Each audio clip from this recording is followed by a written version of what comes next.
Good morning. This is Robin with Weight Loss Apocalypse. Here I am with another video. I know, it's so crazy.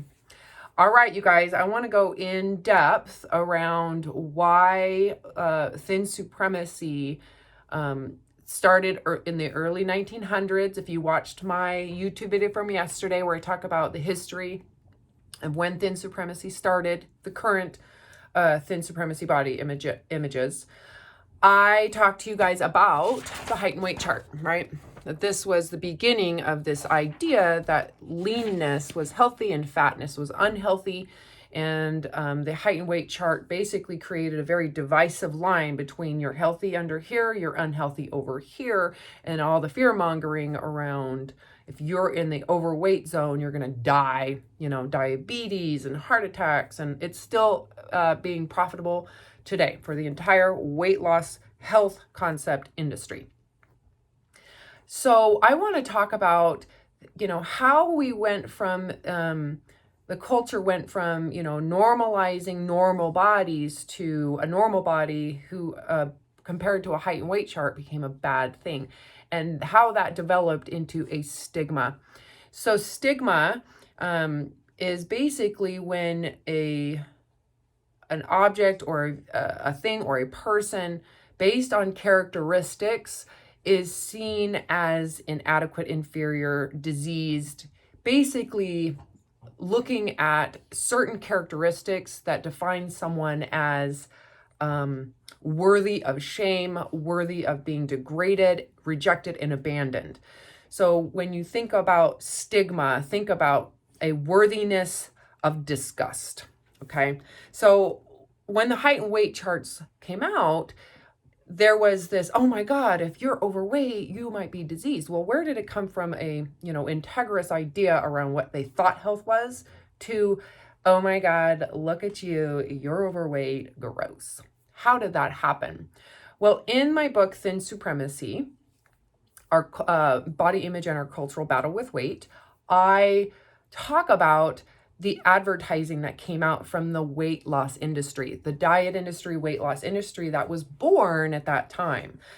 Because once the height and weight chart came out, now again, this was not because of science and this idea around body fat being a source of issues. It was because of the insurance companies wanting to make it easy for people to understand the risk factors, which is important. I'm not going to devalue that. However, it became kind of a social conversation around, oh my God, they're overweight, they're diseased. So this visible idea of disease that occurred. So these advertisements and these businesses were coming out with ideas like, here, take this amphetamine, take these tapeworms. Tapeworms will help you lose weight. So there was this authority given to this industry that was born, that's selling and capitalizing on this height and weight chart idea of thinner, healthier concept. So this, and all of these advertisements said doctor approved. So there was a lot of authority given to the medical community. And so when I look through all of these, okay, like this one, chewing gum to reduce. So when you see reduce, that was their way of saying lose weight. There's all this like doctor's plan. So it's this idea that this is given to you by an authority. It's trustworthy. So these ideas of losing up to 5 pounds a week was seen as, oh yeah, it's so easy, 5 pounds a week. So people assumed that that was realistic, that was achievable, and it's achievable by most. Because you want to know why? Because it's got 100% money back guarantee. So one of the things I noticed in all of these advertisements is that they all kind of have this same thing, only at drugstores. Doctors say, right here we are, doctors say, don't be fat. Again, the idea is that fatness is badness, but you can see by the picture that they already started that psychological body image survival mechanism around sexual attractiveness, because the illusion is that if you're healthy, you are attractive. So, and they make it seem, again, so easy. Don't be fat, lose 20 pounds safely. So this is trustworthy. You can believe us, right? So here's another one. Lose weight, ugly fat. So now they're demonizing it. The illusion of the stigma is beginning, that it is ugly, that it's gross. But eat what you want. No, that's a whole nother conversation. Notice they always validate it with a doctor who's given the authority, so you can trust that you're going to lose 7 pounds in 7 days. And again, and they showing spot reduction as if this is super trustworthy. Okay, so obviously the science around all this was completely unknown at the time, and today, 100 years later, same, right? You'll still see this, right? Especially with something like the HCG protocol. It's so easy, right? So this idea of ease, here's notarized proof, you guys. Again, once this is an authority, you can trust us, authority, that you can lose, again, ugly fat safely. And in here, we'll find there's a doctor scientifically looking at this, right? Oh, there's the relationship. So again, the stigma, the ugly. So I want you to put yourself, oh, look, and this is a mom looking at her daughter with pride, social acceptance. So, of course, and we'll show you this one. I showed you this one yesterday with Zsa Zsa Gabor. I wrote in here some of the stuff that's in this small print. New loveliness in a few weeks. So they're advertising that this is trustworthy, that this is value to your this will help the value to your community. Excess weight may ruin your health and your looks. So again, that stigma that's beginning. So what do you think happens? And this is what I wrote in Thin Supremacy, looking at this, is when these diets, these programs, these diet pills were given all this authority, and the advertisements are showing this is easy.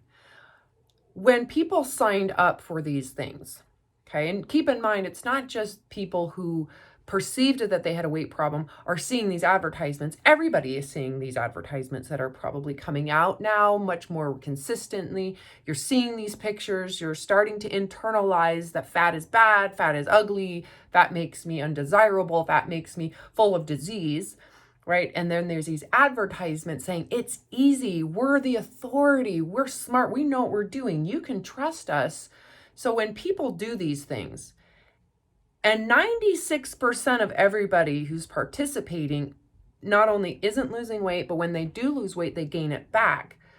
Because these advertisements have been given authority, the illusion is that the participants suck, that there's something wrong with them because they've internalized these advertisements, right, as authority.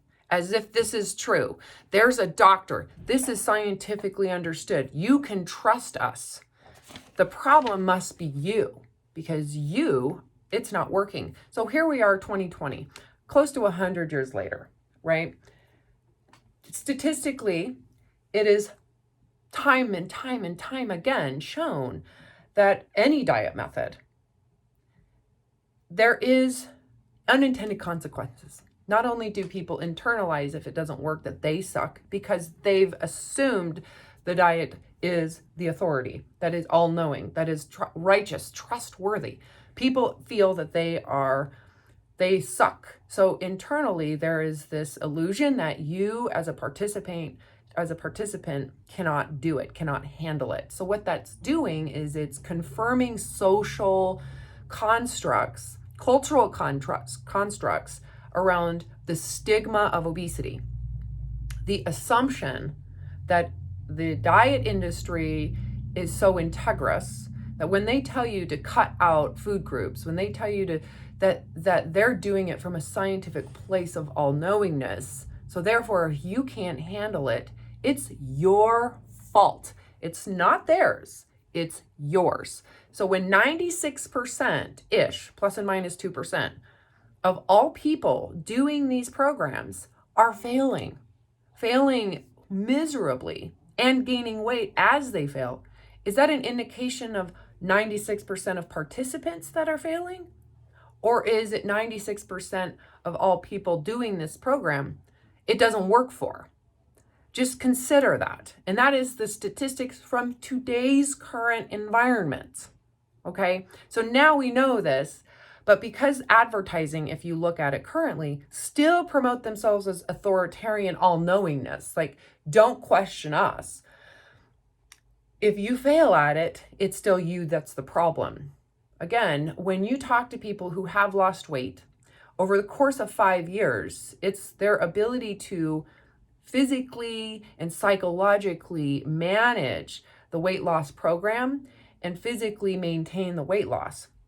The success rates are less than 4%. Less than 4%. That means 96% of everybody who is doing it is failing based on the standard of weight loss consistency. So again, psychologically, can they maintain this for 5 years? Can you seriously maintain drinking shakes and doing 5 days a week of exercise for 5 years?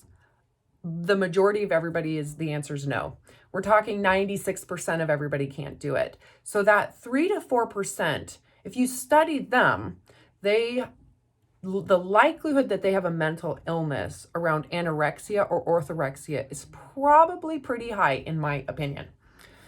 At least that's what I was. In maintaining that, weight loss, was obsessive compulsive about it. I had to eliminate all of my life around it just to keep myself in that space. It is amazing. So I challenge you to question the authority of this weight loss industry, the health industry that is promoting and selling programs, the validity of what they're saying and the likelihood that you will be successful at it, especially if they're claiming that this product or program will fix you.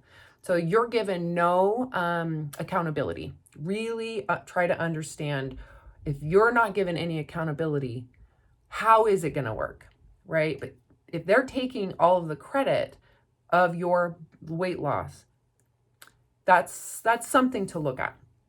All right, you guys, if you want to read Thin Supremacy, there's links below. I would love it if you could share this video, especially those of you who are in this industry, who are helping people with body image issues, emotional eating, or eating disorders. Share this, record your own video, talk about this content. More people need to hear it. So, all right, you guys, till next time.